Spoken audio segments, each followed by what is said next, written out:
white saka black. Ito yung magpapuntang kill switch sa susian. Tapos itong yellow black papuntang ignition coil dyan.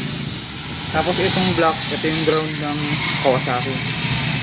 So yung tatlo na yun, hindi mo natin gagamitin yan, yung charging at saka light coil tsaka pulsar coil, kasi primary type yung gagamitin natin na CDI.